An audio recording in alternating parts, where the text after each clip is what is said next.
미자야, 물 끓었다. 습관처럼 튀어나온 말. 그 한마디가 텅 빈 부엌으로 흩어졌습니다. 아내 백미자는 어젯밤 병원에서 숨을 거뒀으니까요. 흰 카드에 단정한 필체로 적힌 한 줄.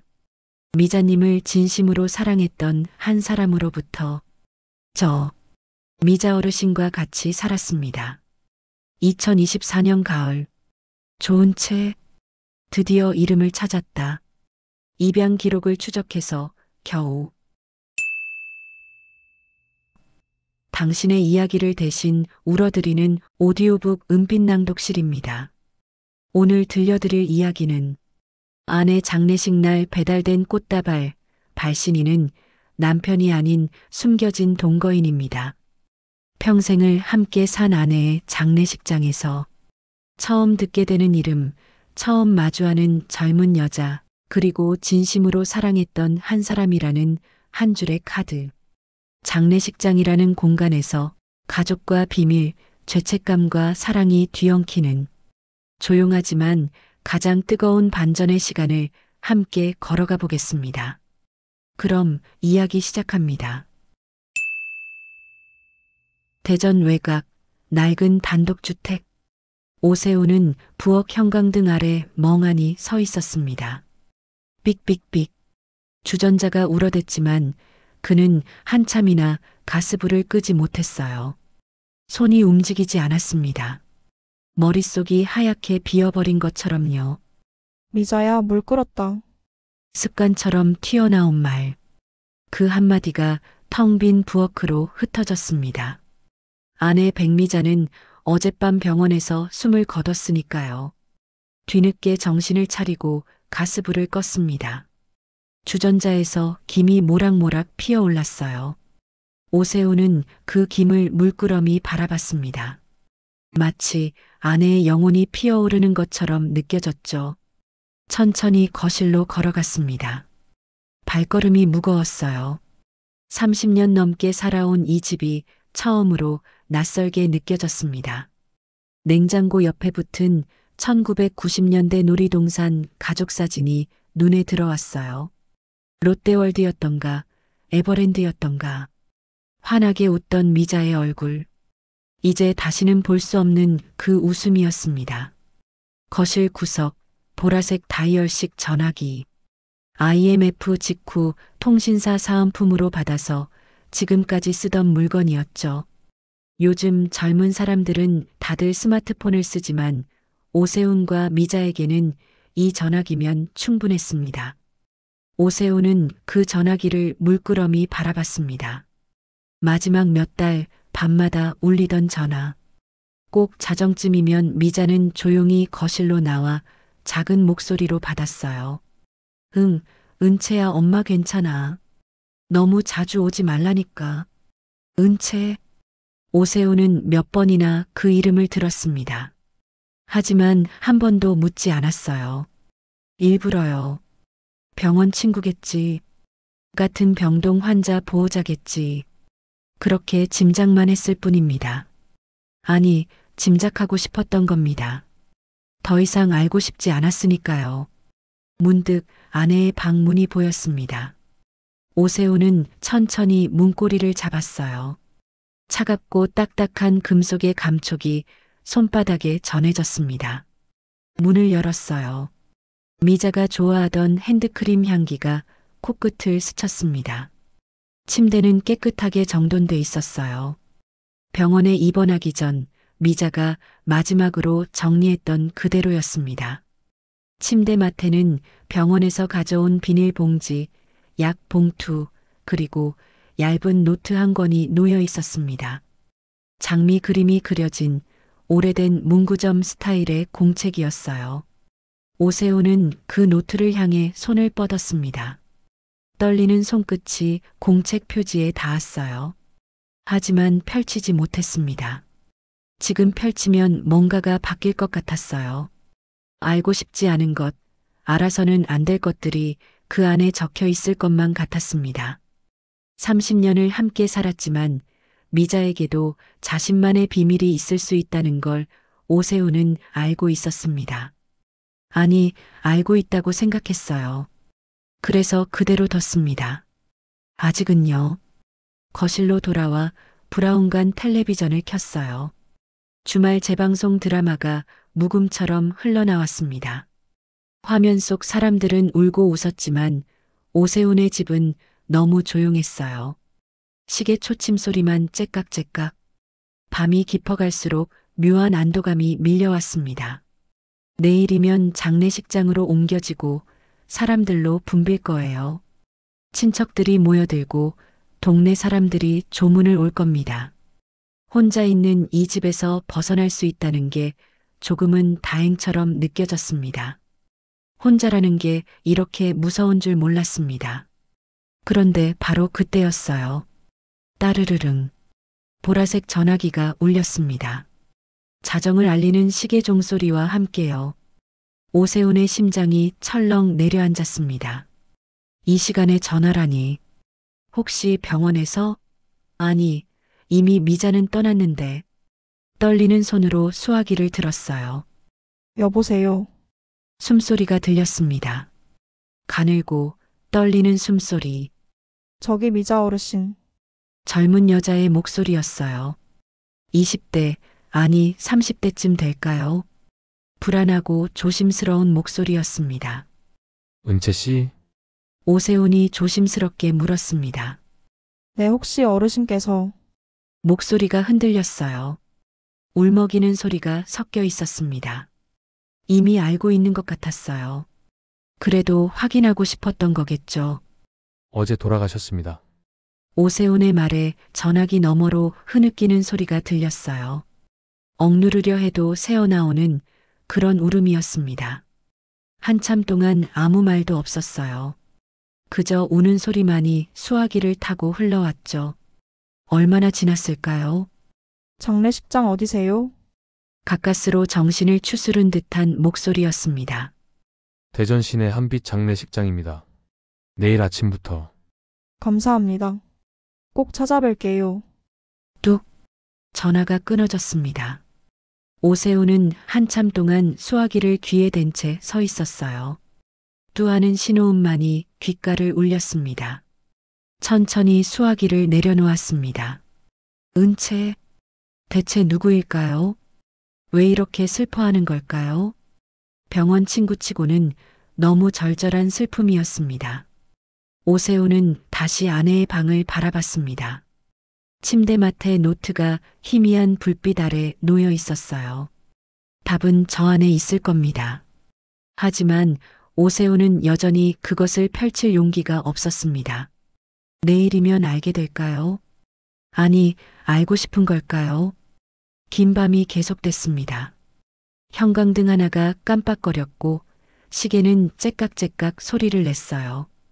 오세훈은 소파에 몸을 기댄 채 천장을 바라봤습니다.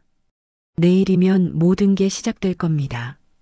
장례식이, 사람들이, 그리고 감춰져 있던 무언가가요. 오세훈은 눈을 감았습니다. 하지만 잠은 오지 않았어요. 다음 날 아침 대전 시내 한빛 장례식장. 하얀 조화들과 국화 냄새가 복도를 가득 채웠습니다. 오세훈은 상복을 입고 영정 옆에 앉아 있었어요. 영정 속 백미자는 환하게 웃고 있었습니다.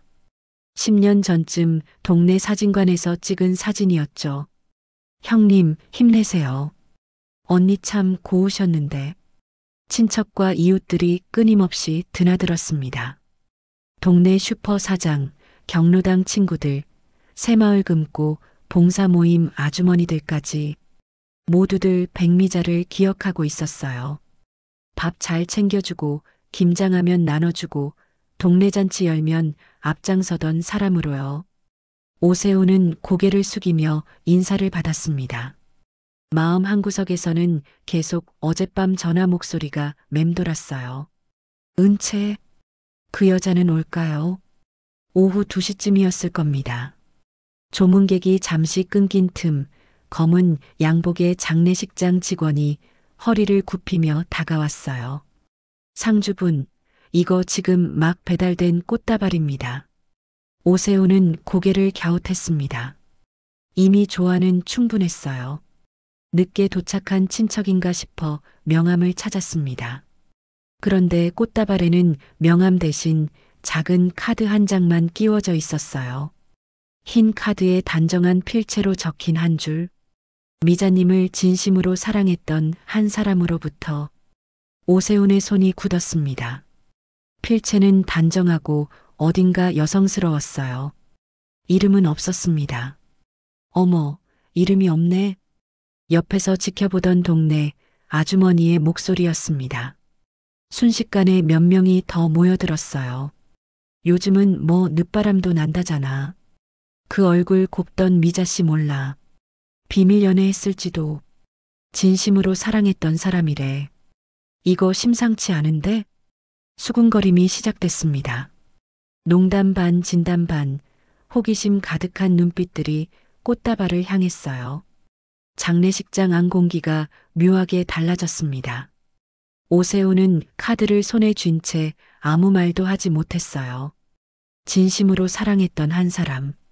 대체 누가 이런 걸 보냈을까요? 형님, 혹시 아는 사람 있으세요?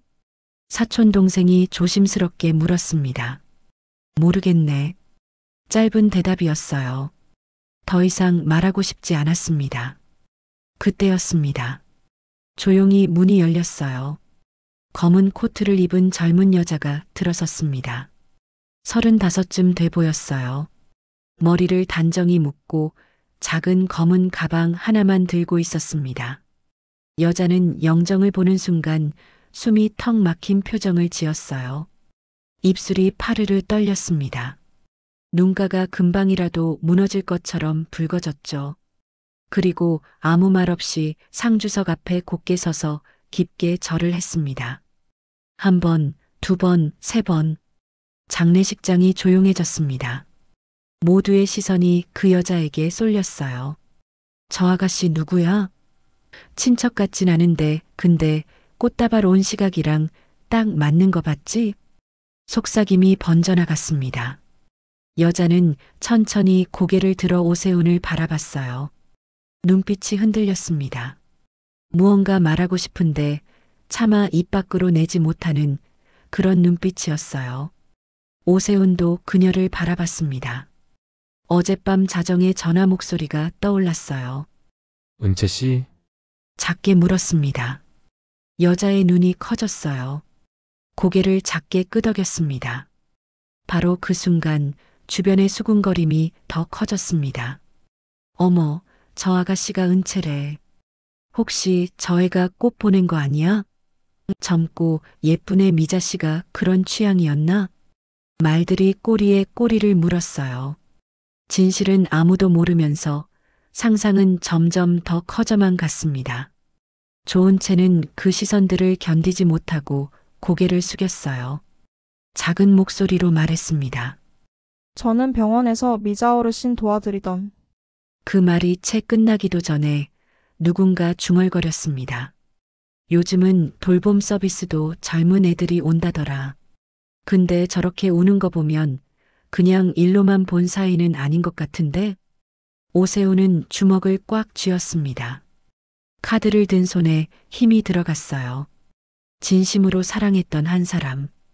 그 문구가 자꾸만 머릿속을 맴돌았습니다.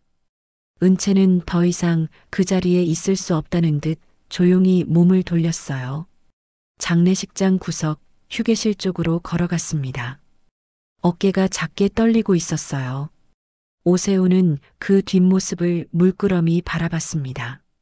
미자야, 대체 은채가 누구냐? 왜 나한테 말 안 했냐? 마음속으로 아내에게 물었지만 돌아오는 대답은 없었습니다. 장례식장 안은 다시 조문객들로 붐볐어요. 하지만 이제 사람들의 시선과 수군거림에는 묘한 호기심이 섞여 있었습니다. 꽃다발은 영정 옆에 놓였어요. 하얀 국화와 장미가 섞인 아름답지만 어딘가 불길한 꽃다발. 오세훈은 그 꽃을 보며 생각했습니다. 이 꽃이 모든 것의 시작일지도 모르겠다고요. 저녁 무렵 장례식장은 점점 더 많은 사람들로 채워졌습니다. 그리고 그들의 입에서는 하나같이 같은 이야기가 흘러나왔어요. 미자 씨한테 그런 사람이 있었대. 꽃다발 보냈다며? 이름도 없이? 젊은 여자더라. 내가 봤어. 소문은 눈덩이처럼 커져갔습니다. 오세훈은 상복 자락을 꽉 쥐었어요. 내일은 더 심해지겠죠. 장례식장 구석, 종이컵 커피 자판기 앞. 조은채는 떨리는 손으로 미지근한 커피를 쥐고 서 있었습니다. 사람들의 시선이 자신에게 쏠려 있다는 걸 알고 있었어요. 등 뒤로 느껴지는 따가운 눈길들이요. 저 아가씨 누구래? 그러게 요즘은 돌봄 서비스도 젊은 애들이 온다더라. 근데 꽃다발 온 시각이랑 딱 맞잖아. 우연치고는 속삭임이 끊이지 않았습니다. 오세훈은 한참을 망설이다가 천천히 은채에게 다가갔어요. 주변 시선이 신경 쓰였지만 물어봐야 했습니다. 저기 누구 친척이요? 은채는 놀란 토끼처럼 눈을 동그랗게 떴어요. 입술이 파르르 떨렸습니다. 아, 저는 병원에서 미자 어르신 도와드리던 조은채라고 합니다. 목소리가 낮고 조심스러웠어요. 하지만 미자 어르신이라는 호칭에는 묘하게 오래된 정이 묻어 있었습니다. 돌봄 도우미 그런 거요? 오세훈이 물었습니다.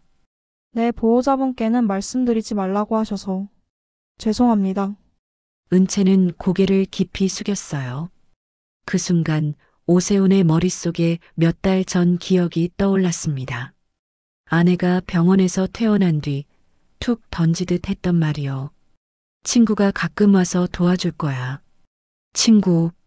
그 다음 주에는 뒤늦게 알게 된 동생이라고 했고 또 어느 날은 같이 투병하다가 알게 된 환자 구호자라고 했었죠.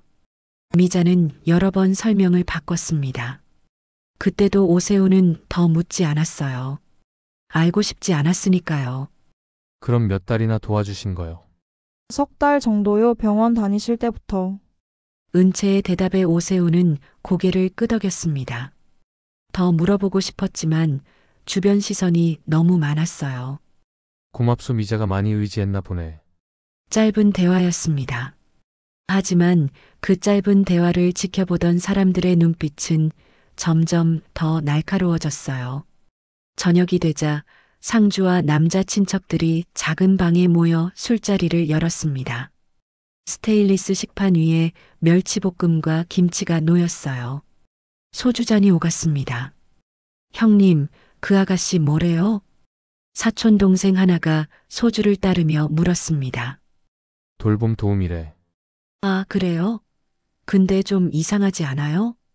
뭐가? 꽃다발이요. 진심으로 사랑했던 사람이라고 적혀 있잖아요. 돌봄 도우미가 그런 표현을 쓸까요? 다른 친척 하나가 거들었습니다. 요즘은 뭐 그럴 수도 있죠. 보호자보다 간병인이 더 정 든다잖아요. 그렇긴 한데 술잔을 비운 조카 하나가 얼굴이 붉어진 채 말했어요. 형님, 솔직히 말해보세요. 형수님이랑 사이가 어떠셨어요? 무슨 소리야? 오세훈의 목소리가 낮아졌습니다. 아니, 그게 아니라 형님이 병원에 잘 안 가셨다며요. 혼자 계실 때 외로우셨을 수도 있잖아요. 그만해라. 형님, 저희도 이해해요. 노년에도 남녀 사이가 있는 거죠. 누가 뭐래요? 술김에 나온 말들이었습니다. 농담 반 진담 반 하지만 점점 진담 쪽으로 기울어지고 있었어요. 저 여자가 꽃 보낸 거 맞는 것 같은데요. 그러게. 이름도 안 쓰고 저렇게 온다는 게 형수님이 평생 얌전하셨는데 몰랐네요. 오세훈은 소주잔을 탁 내려놓았습니다. 얼굴에 어떤 표정도 띄지 않은 채 조용히 말했어요. 그만해라 이제. 목소리는 낮았지만 단호했습니다. 하지만 그 말은 오히려 사람들을 더 확신시키는 것처럼 보였어요. 형님이 그렇게 흥분하시는 거 보니 뭔가 있긴 있나 보네. 술에 취한 조카의 말에 방안이 순간 정적에 휩싸였습니다. 오세훈은 자리에서 일어났어요. 더 이상 참을 수 없었습니다. 다들 그만 마셔. 내일 발인이야. 그렇게 말하고 방을 나왔습니다. 복도를 걷는데 작은 휴게실에서 흐느끼는 소리가 들렸어요. 오세훈은 발걸음을 멈췄습니다. 문틈으로 은채가 보였습니다. 작은 소파에 웅크린 채 조용히 울고 있었어요. 미안해요. 어르신 제가 오는 바람에 이상한 소문만. 혼잣말처럼 중얼거리는 소리였습니다. 오세훈은 문을 열까 말까 망설였어요. 하지만 결국 그냥 지나쳤습니다. 뭐라고 위로해야 할지 몰랐으니까요. 자신도 혼란스러웠습니다. 미자가 대체 무슨 생각으로 이 여자를 숨겼을까? 왜 자신에게 말하지 않았을까? 그리고 그 꽃다발은 정말 은채가 보낸 걸까? 밤이 깊어갔습니다. 장례식장은 점점 조용해졌지만 오세훈의 머릿속은 시끄러웠어요. 이튿날 아침 소문은 더 커져 있었습니다. 경로당 친구들, 동네 아주머니들, 심지어 미자와 별로 친하지도 않았던 사람들까지 몰려왔어요. 미자 씨 장례식에 젊은 여자가 왔다며? 꽃다발도 이름 없이 보냈대. 요즘은 70 먹어도 연애한다더니. 말들이 말들의 꼬리를 물었습니다. 은채는 구석에서 사람들을 피해 있었어요. 오세훈은 그 모습을 보며 무언가 잘못됐다는 걸 느꼈습니다. 하지만 어떻게 해야 할지 몰랐어요. 진실을 말해야 할까요? 그런데 진실이 뭔가요? 자신도 모르는데요. 오세훈은 영정 속 미자를 바라봤습니다. 환하게 웃고 있는 아내의 얼굴. 미자야, 대체 무슨 일이었냐 나한테 말해줘. 하지만 미자는 웃고만 있을 뿐이었습니다. 둘째 날 오후 장례식장은 전날보다 더 많은 사람들로 붐볐습니다. 경로당에서 함께 고스톱 치던 노인들, 주민센터 문화센터에서 노래 배우던 아주머니들까지 평소엔 잘 오지도 않던 사람들이 하나둘 모여들었어요. 이유는 하나였습니다. 소문이요. 어제 그 꽃다발 봤어? 어머, 나 그 카드 사진 찍어놨어. 한 아주머니가 스마트폰을 꺼내 들었습니다. 화면 속에는 진심으로 사랑했던 한 사람이라는 문구가 선명하게 보였어요. 요즘은 카톡만 열면 동네 뉴스가 실시간이야. 우리 경로당 단체방에도 올라왔던데? 사진은 이미 여러 단체 채팅방을 타고 돌고 있었습니다. 하트 이모티콘, 놀란 얼굴 이모티콘과 함께 수많은 추측이 덧붙었어요. 70이면 늙은이 아니지. 평생 무뚝뚝한 남편 옆에서 외로웠겠어. 미자 씨 젊었을 때 참 예뻤잖아. 오세훈은 그런 걸 모르는 척했습니다. 하지만 사람들의 시선은 분명 달라져 있었어요. 동정 섞인, 그러나 호기심 가득한 눈빛들이었습니다. 영정 앞으로 은채가 다시 찾아왔습니다. 검은 옷을 입고 손에는 작은 국화 한 송이를 들고 있었어요. 조용히 절을 올렸습니다. 한 번, 두 번. 그때 옆에 있던 할머니 하나가 말을 걸었어요. 아가, 어디서 왔어? 어제도 많이 울더라. 은채는 고개를 들어 할머니를 바라봤습니다. 저는 그냥 많이 감사한 분이라서요. 가족이야? 할머니의 질문에 은채는 입술을 깨물었어요. 뭐라고 대답해야 할까요? 아니라고 해야 할까요? 아니에요. 작게 고개를 저었습니다. 그 순간 주변 아주머니들의 눈빛이 번쩍였어요. 가족도 아닌데 저렇게 슬퍼해? 그럼 뭐 특별한 사이였다는 거네. 또 다른 아주머니가 중얼거렸습니다. 가족보다 더한 사이였다는 소리네. 그게. 그 말이 칼처럼 은채의 가슴을 베고 지나갔습니다.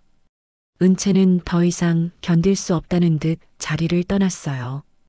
오세훈은 그 모습을 지켜봤습니다. 주먹이 저절로 쥐어졌어요. 오후 4시쯤 오세훈은 잠시 혼자 장례식장 밖으로 나왔습니다. 비가 올 듯 축축한 겨울 하늘이었어요. 담배를 꺼냈습니다. 몇 년 전 끊었다고 가족들에게 말했지만 사실 혼자 있을 때 가끔 몰래 피워왔죠. 떨리는 손으로 담배갑을 열었어요. 아저씨, 뒤에서 조심스러운 목소리가 들렸습니다. 은채였어요. 죄송해요. 제가 괜히 와서. 목소리가 바스라질 듯 떨렸습니다. 왜 죄송해? 오세훈은 담배를 손에 쥔 채 불도 붙이지 못하고 서 있었어요. 다들 이상하게 보잖아요. 꽃도 제가 보낸 줄 아는 것 같고, 은채의 눈가가 붉어졌습니다. 미자 어르신이 싫어하실 것 같아요. 이렇게 소문나는 거. 어르신. 그 단어를 들을 때마다 오세훈은 묘한 기분이 들었어요. 꽃 자네가 보낸 거 아니지? 오세훈이 물었습니다. 네, 아니에요.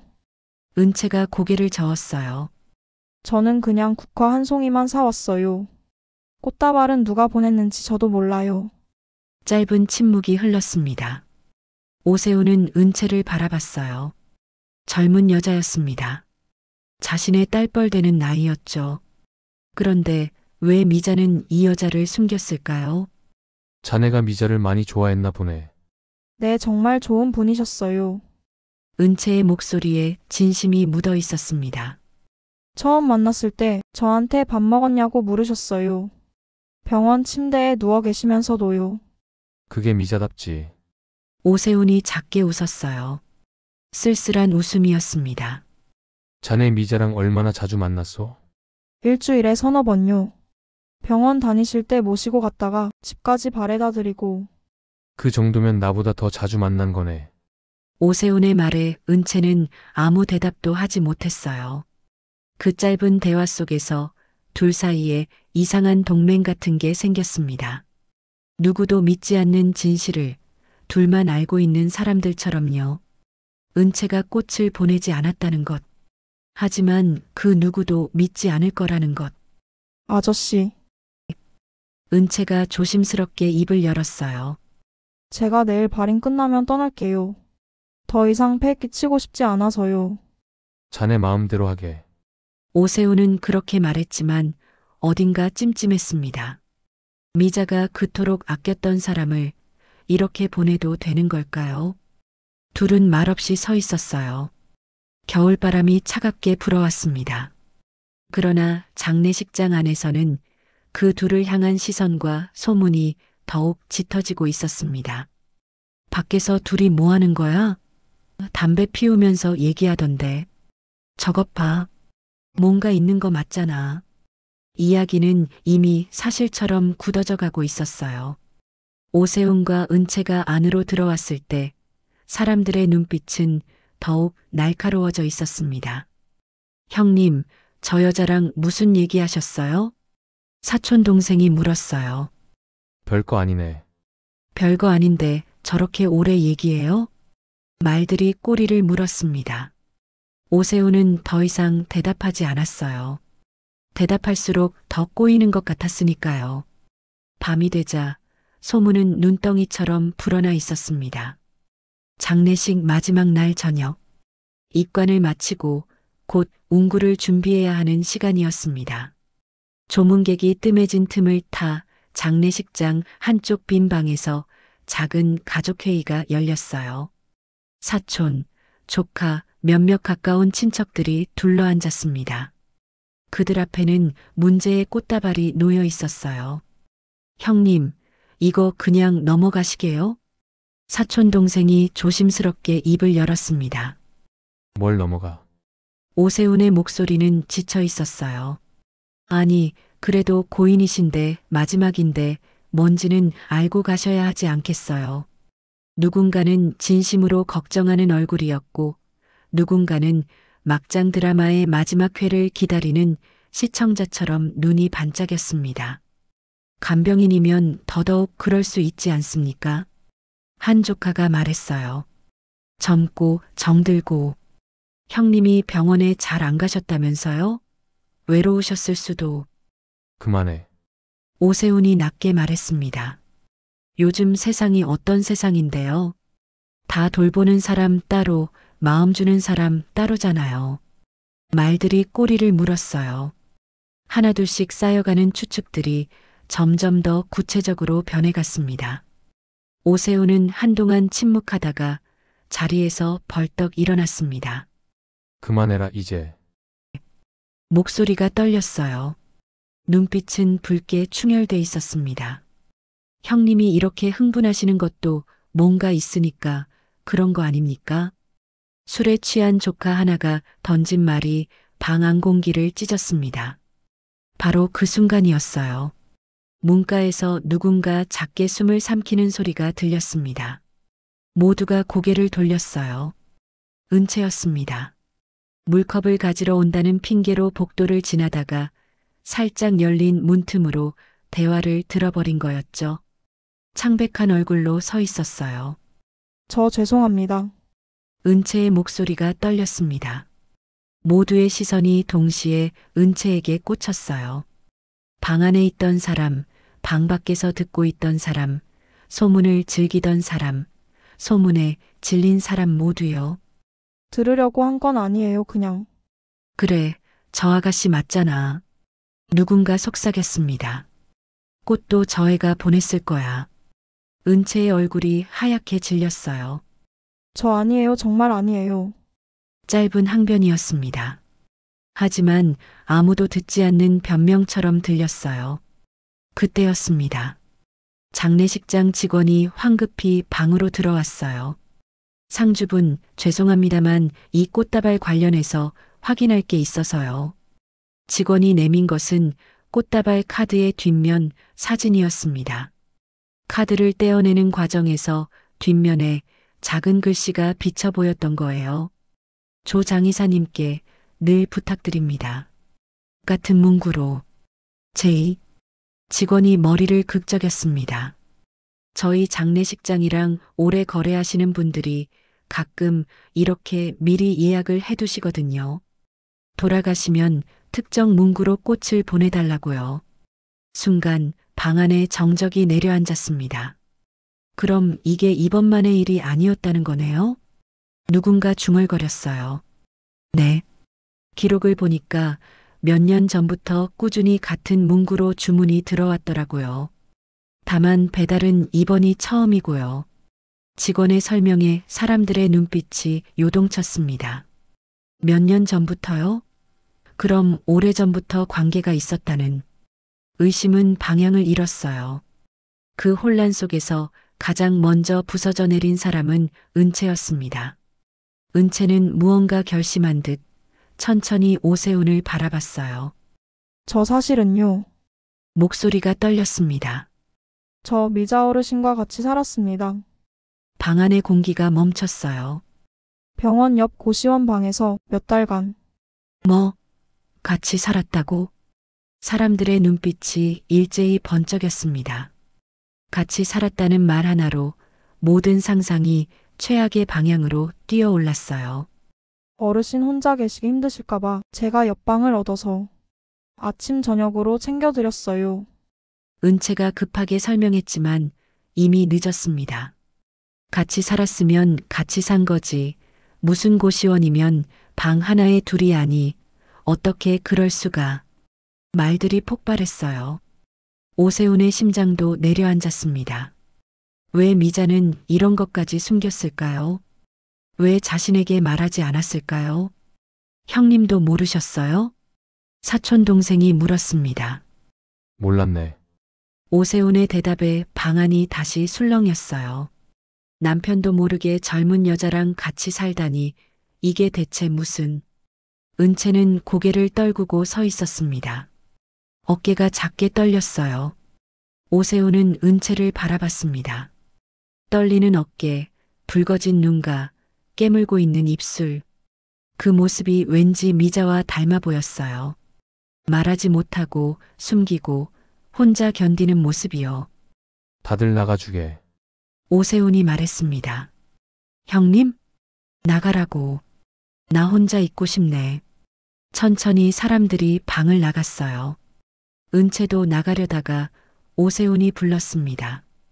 은채 씨는 잠깐만 있어보게. 문이 닫혔습니다. 둘만 남았어요. 오세훈은 꽃다발을 바라보다가 은채를 바라봤습니다. 자네 미자한테 대체 뭐였소? 떨리는 목소리였습니다.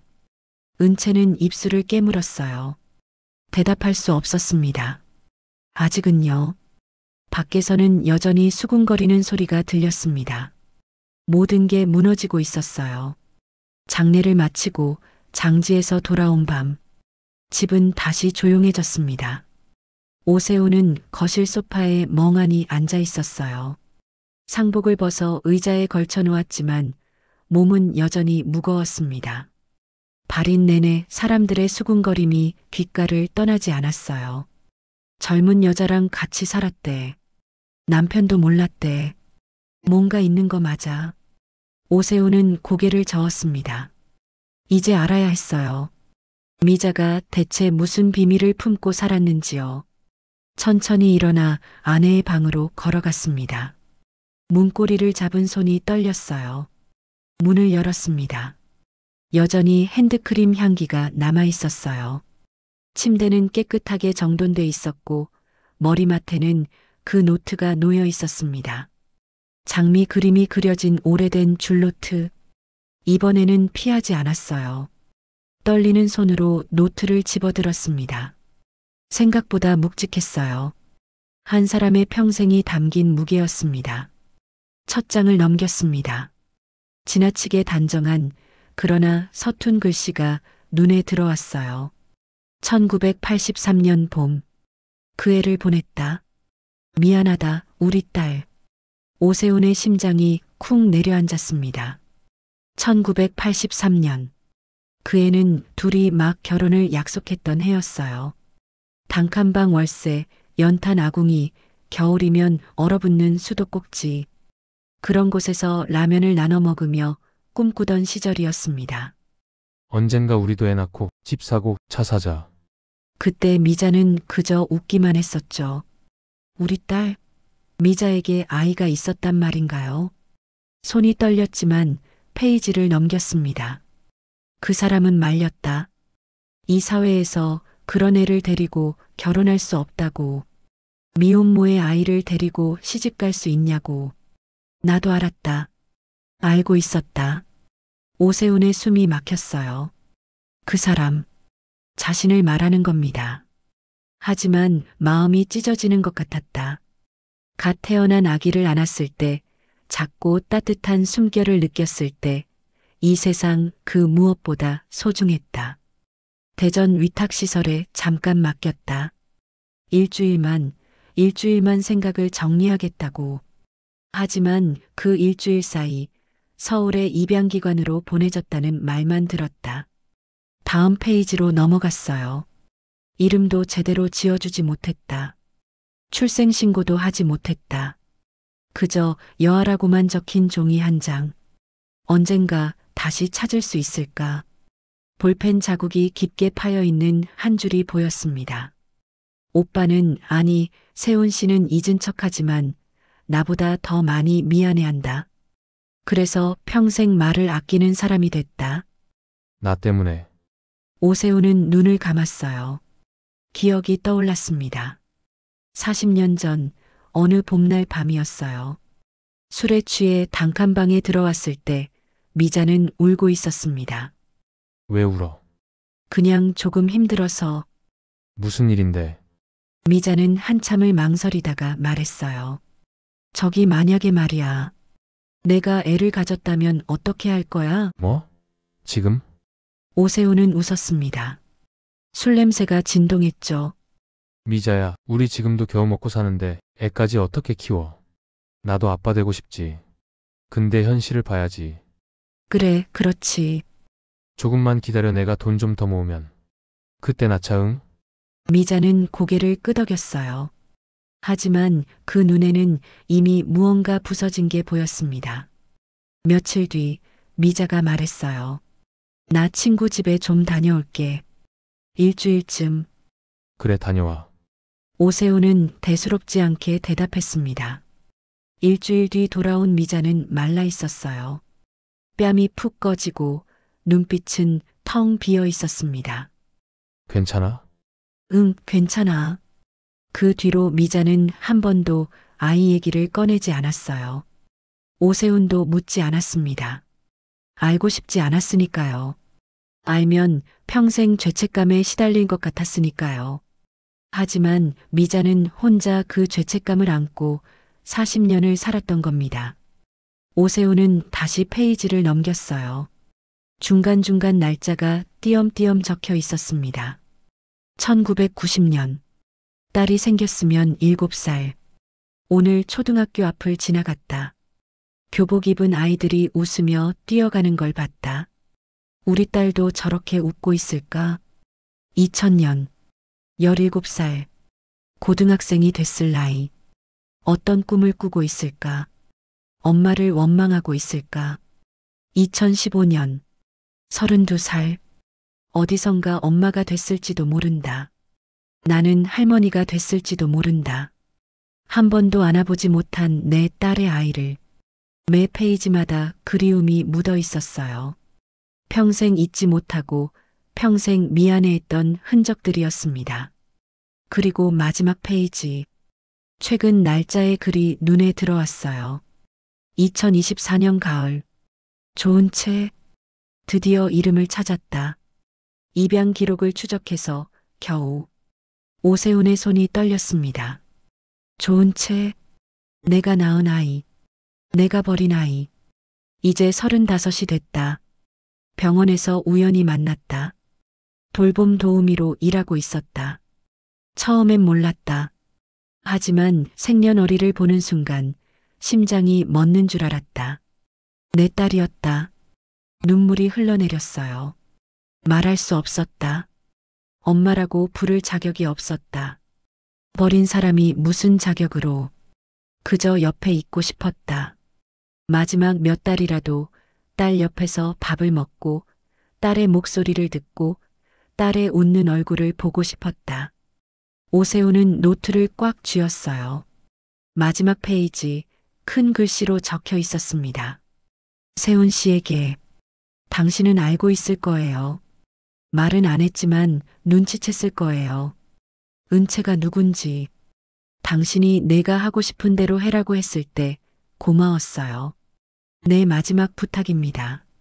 그 아이를 혼자 두지 말아주세요. 당신 곁에 두어주세요. 우리가 버린 딸을 이제라도 가족이라고 불러주세요. 미안하고 고맙습니다. 당신의 미자. 오세훈은 노트를 가슴에 안았어요. 목이 메어 소리가 나오지 않았습니다. 미안하다. 미자야, 내가 더 비겁했다.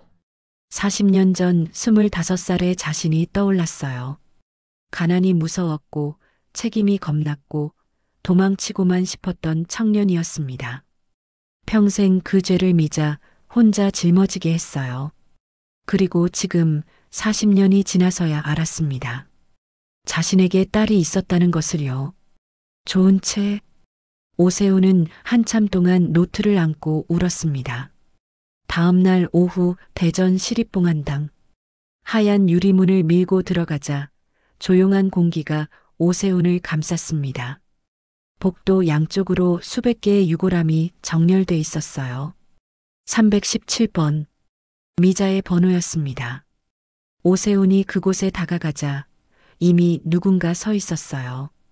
좋은 채였습니다.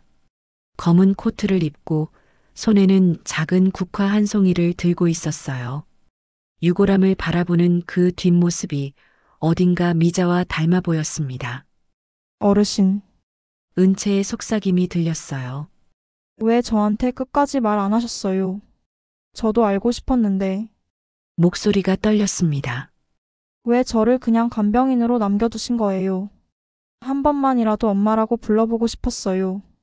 오세훈은 그 자리에 서서 은채의 말을 들었어요. 가슴이 먹먹했습니다. 간병인으로만 생각한 사람은 자네뿐일지도 모르겠네. 낮은 목소리로 말했습니다. 은채가 깜짝 놀라 뒤돌아봤어요. 눈이 붉게 충혈돼 있었습니다. 아저씨, 어제 그 꽃 때문에 여기까지 왔네. 오세훈이 봉안당 한쪽을 가리켰어요. 벽면에는 조화 사진과 함께 안내문이 붙어 있었습니다. 상시 계약 꽃배달 서비스 마이너스 고인을 기리는 마음을 영원히. 미자가 오래전부터 부탁해놨더군. 오세훈의 목소리가 낮았어요. 자기가 먼저 가면 매년 같은 날 같은 문구로 꽃을 보내달라고. 매년이요? 은채가 되물었습니다. 그래, 장례식 때 온 게 첫 번째였고 앞으로도 계속 올 거래. 진심으로 사랑했던 한 사람이라는 문구로. 은채는 입술을 깨물었어요.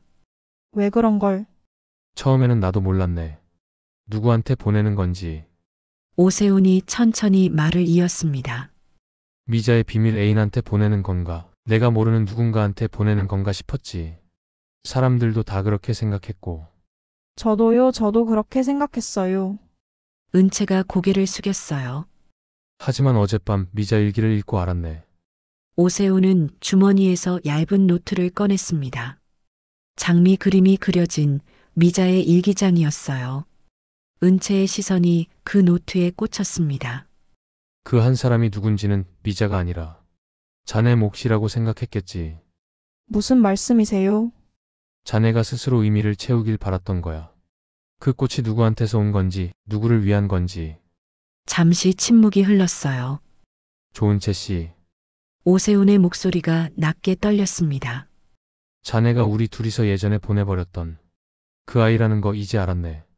은채의 손에서 국화가 떨어졌어요. 바닥에 꽃잎이 흩어졌습니다. 뭐라고 하셨어요? 1983년 봄 미자가 자네를 낳았을 때 오세훈의 목소리가 갈라졌어요. 나는 겁쟁이였네. 가난하다는 핑계로, 세상이 그렇다는 핑계로 미자한테 알아서 하라고 했어. 자네를 지키지 못했네. 거짓말. 은채가 뒤로 물러섰습니다.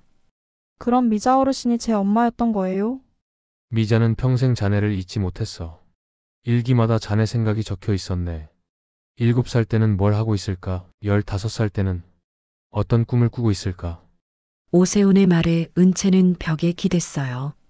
다리에 힘이 풀렸습니다. 왜요? 왜 말 안 하셨어요? 목소리가 터져 나왔습니다. 몇 달이나 같이 있었잖아요. 왜 엄마라고 말 안 하셨어요? 자격이 없다고 생각했겠지. 버린 사람이 무슨 자격으로 엄마라고 하겠어. 그럼 아저씨는요? 은채가 오세훈을 똑바로 바라봤어요. 왜 장례식 때 말 안 하셨어요? 사람들이 저를 이상한 눈으로 봤잖아요. 숨겨진 애인으로, 뭔가 있는 여자로. 오세훈은 고개를 숙였습니다. 미안하네. 미안하다고요? 은채의 목소리가 높아졌어요. 제가 얼마나 힘들었는지 아세요? 사람들이 뭐라고 했는지 아세요? 저는 그냥 목이 메었습니다. 어르신 곁에 있고 싶었을 뿐이에요. 마지막 몇 달이라도요. 그게 전부였어요. 오세훈은 은채를 바라봤어요. 젊은 여자가 울고 있었습니다. 자신의 딸이 울고 있었어요. 처음에는 나도 겁이 났네. 오세훈이 천천히 말했습니다. 사실을 말하는 순간 내가 얼마나 비겁한 인간인지 다 드러날 것 같았어. 40년 동안 외면했던 죄가 세상에 알려질 것 같았지. 하지만 이 꽃을 보고 알았네. 오세훈이 안내문을 가리켰어요. 이건 우리 둘한테 온 꽃이더군. 미자가 우리 둘을 같은 자리에 앉혀놓으려고 보낸 마지막 한 수야. 무슨 뜻이에요? 진심으로 사랑했던 한 사람. 그 문구 말일세. 오세훈이 말을 이었어요. 그건 자네한테 보내는 말이었어. 자네가 누구든 어떤 삶을 살았든 미자는 평생 자네를 사랑했다고. 한 번도 잊은 적 없다고. 은채는 바닥에 주저앉았습니다. 그리고 동시에 나한테 보내는 말이기도 했던 것 같네. 아저씨한테요? 자네를 사랑하라고. 우리 딸을 이제라도 지켜주라고. 비겁하게 살지 말라고. 봉안당 안이 조용했어요. 두 사람의 흐느낌만이 울려 퍼졌습니다. 한참을 울고 나서 은채가 떨리는 목소리로 물었어요. 저는 뭐라고 불러야 해요? 오세훈은 눈물을 닦으며 유골함을 바라봤습니다. 미자는 자네가 편한 대로 부르길 바랐을 거야. 하지만 저는 은채가 말했어요. 부르고 싶어요, 한 번이라도. 천천히 입을 열었습니다. 아버지. 그 한마디가 봉안당에 울려 퍼졌어요. 오세훈의 눈에서 눈물이 흘러내렸습니다. 응, 은채야. 40년 만에 듣는 아버지라는 호칭. 처음으로 부르는 딸의 이름. 미자가 남긴 마지막 선물이었습니다. 며칠 뒤 대전 교회의 단독주택. 집 앞 감나무에는 아직 마르지 않은 감이 몇 개 매달려 있었어요. 겨울 햇빛이 역계 마당을 비쳤습니다. 현관 앞에 서성이는 은채의 손에는 작은 비닐봉지가 들려 있었어요. 편의점에서 산 쪽파와 두부, 그리고 싼 두루마리 김이었습니다. 초인종을 누를까 말까 망설였어요. 봉안당에서 아버지라고 불렀지만 막상 이렇게 찾아오니 어색했습니다. 그때 문이 열렸어요. 들어와. 오세훈이 서 있었습니다. 예전처럼 무뚝뚝한 얼굴이었지만 어디선가 어색한 미소 같은 게 섞여 있었어요. 저 잠깐만 이따 갈게요. 은채가 조심스럽게 말했습니다. 알았네, 밥은 먹고 가. 짧은 대화였지만 둘 사이에는 묘한 온기가 흘렀어요. 부엌에는 익숙한 냄비와 프라이팬, 낡은 가스레인지가 그대로 있었습니다. 미자가 늘 쓰던 것들이었어요. 어릴 때 이런 반찬 많이 먹었겠지? 오세훈이 두부를 썰며 물었습니다. 은채는 잠시 침묵하다가 솔직하게 말했어요. 잘 기억 안 나요. 위탁 가정도 몇 번 옮기고 서울, 인천, 대전 계속 돌아다녀서요. 오세훈의 손이 잠시 멈췄습니다. 칼날에 두부가 반쯤 잘린 채로요. 그래도 한 번쯤은 집밥이 그리운 날이 있었겠지. 그 말 한마디에 오래 눌러두었던 미안함과 그리움이 함께 묻어 있었어요. 네, 많았어요. 은채가 작게 대답했습니다. 학교 급식 먹을 때 친구들이 우리 엄마가 해준 것보다 맛없어라고 하면 저는 비교할 게 없었거든요. 오세훈은 아무 말 없이 두부를 썰었어요. 하지만 손이 떨리고 있었습니다. 식탁 위에 차려진 건 평범한 노년의 밥상이었어요. 된장찌개, 두부부침, 김, 김치. 하지만 둘에게는 평범하지 않은 식사였습니다. 처음으로 함께 먹는 아버지와 딸의 밥이었으니까요. 저기, 밥을 먹던 은채가 조심스레 입을 열었어요. 봉안당에서 그날 저한테 뭐라고 부르시려다가 멈추신 거 알아요. 오세훈은 숟가락을 내려놓았습니다. 손등에 힘줄이 붉어졌어요. 번만 더 해보실래요? 잠시 아주 긴 침묵이 흘렀습니다. 그리고 겨우 한 단어가 입 밖으로 떨어졌어요. 은채야. 처음으로 붙여보는 호칭이었습니다. 간호사 씨도 도우미 씨도 은채 씨도 아닌 순수한 부름이었어요. 은채의 눈가가 물기로 번졌습니다. 네, 아버지. 아빠라는 말 대신 조금 더 거리를 둔, 그러나 확실히 연결된 호칭이었어요. 그 거리감이 오히려 둘에게는 안전한 출발선 같았습니다. 식사를 마치고 둘은 마당으로 나왔어요. 감나무 아래 오래된 플라스틱 의자 2개가 놓여 있었습니다. 미자가 늘 그러더군. 오세훈이 하늘을 보며 말했어요. 우리 나이쯤 되면 사연 없는 사람은 한 명도 없다고. 너도 나도 다 사연 덩어리라고. 맞는 말이에요. 은채가 웃었습니다. 사람들은 뭐라고 하든 이제 상관없어요. 제가 누군지 저 스스로 아니까요. 그래, 그게 중요하지. 오세훈도 따라 웃었어요. 그때 집 안전화벨이 울렸습니다. 보라색 다이얼 전화기였어요. 오세훈이 들어가 전화를 받았습니다. 여보세요? 아, 경숙이 씨네. 내일 경로당 모임이요. 글쎄. 잠시 망설이다가 오세훈이 밖을 내다봤어요. 은채가 감나무를 올려다보고 있었습니다. 있잖아요. 경숙이 씨 우리 딸이 왔거든요. 전화기 너머로 놀란 목소리가 들렸어요. 딸이요? 오 씨, 딸 있었어요? 있었지, 오래전에 헤어져 있었는데 이번에 다시 만났어요. 어머, 그게 무슨... 나중에 자세히 얘기해 줄게요. 내일 모임에 같이 데리고 갈게요. 전화를 끊고 나온 오세훈에게 은채가 물었어요. 누구세요? 동네 경로당 친구. 내일 모임 나오래. 다녀오세요. 자네도 아니 너도 같이 갈래? 오세훈이 물었습니다. 거기 어르신들 다 입이 가벼워서 말이지. 또 뭐라고 할지 몰라. 은채는 조금 생각하다가 웃으며 고개를 끄덕였어요.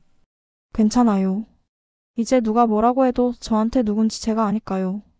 오세훈은 고개를 끄덕였습니다. 둘은 다시 마당에 나란히 앉았어요. 겨울 해가 서쪽으로 기울고 있었습니다.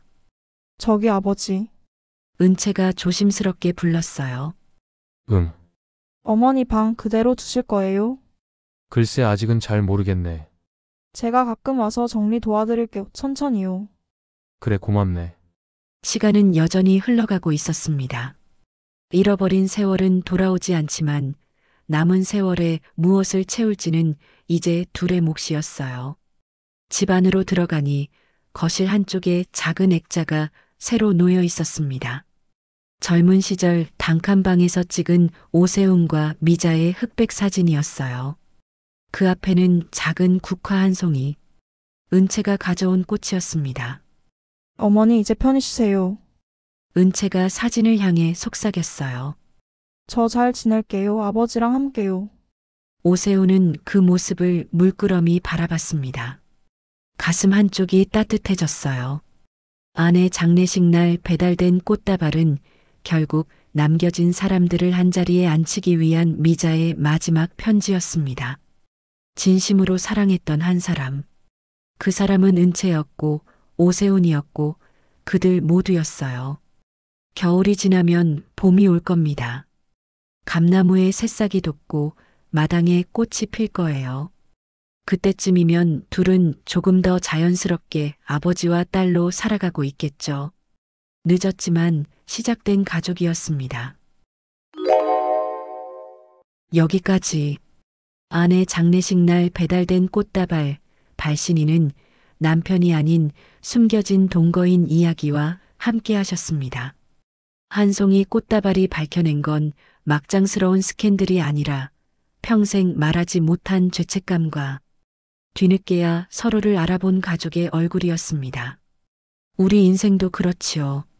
소문은 요란하지만 정작 가장 깊은 사연은 가장 조용한 곳에 숨어 있습니다. 오늘도 끝까지 들어주셔서 진심으로 감사합니다. 이야기가 마음에 남으셨다면 좋아요와 구독, 그리고 알림 설정도 부탁드립니다. 다음에도 또 한 편의 사연을 들고 찾아오겠습니다. 편안한 시간 되시길 바랍니다.